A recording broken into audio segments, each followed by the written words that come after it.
Previously, we learned how important it is for a leader to create a collaborative team culture that empowers our teachers as our professional literacy partners.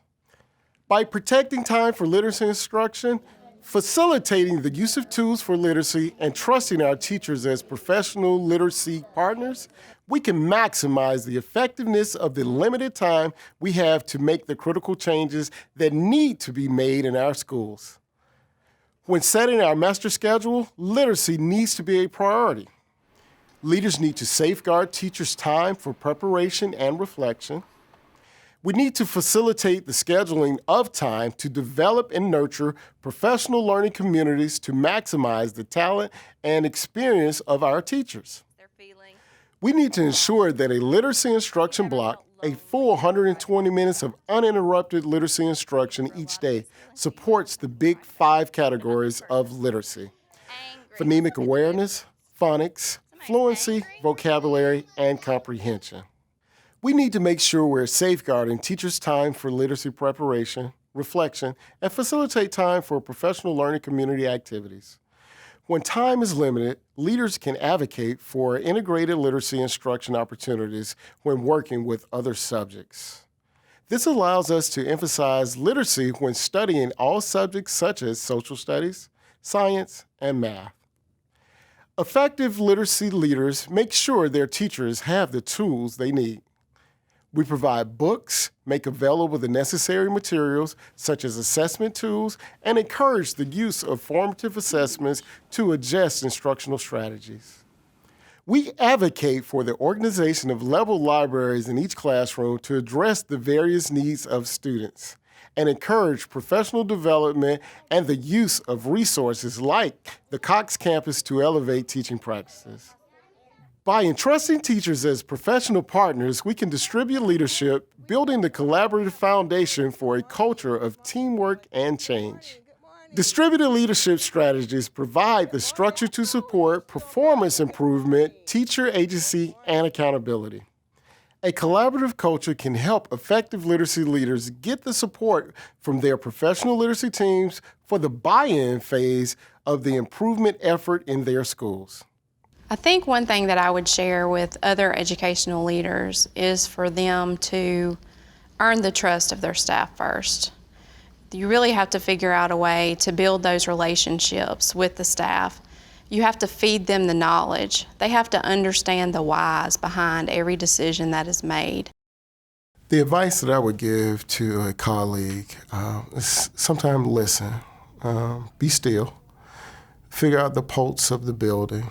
And with that, find out, what the people need in order to feel successful. Sometimes that may be praise. Sometimes that may come in resources. Sometimes it may come in you just being able to model what the expectation is. Everyone wants to be heard. That comes from the parents, that comes from the teachers, that comes from the students, that comes from our partners.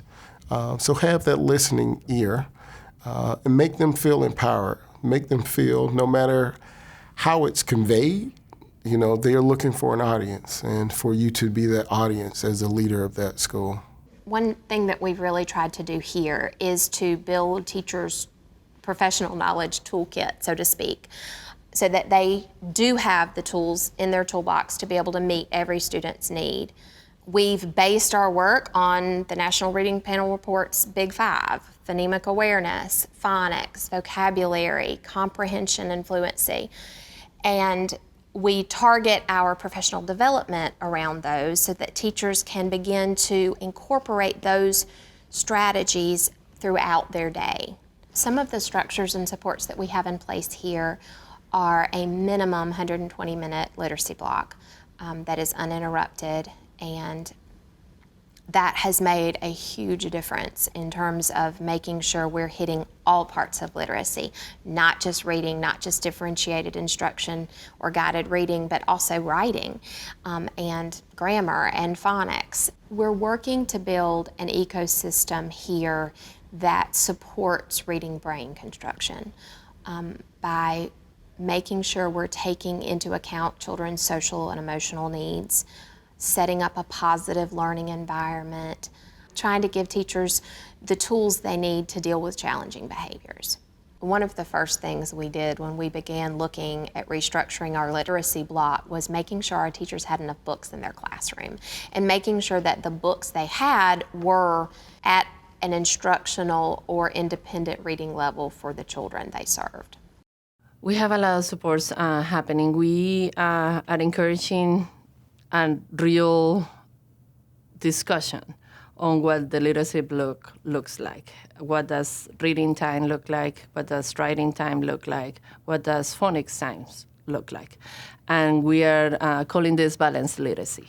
Professional development is near and dear to my heart. It's probably what I love doing the most is my teaching time now in this role. So we have a crew of amazing coaches and amazing leaders that we have built that develop and deliver professional development. And so it's not just a one-woman job, it's everybody's job in my district. We are very, very lucky to have such experts in the field.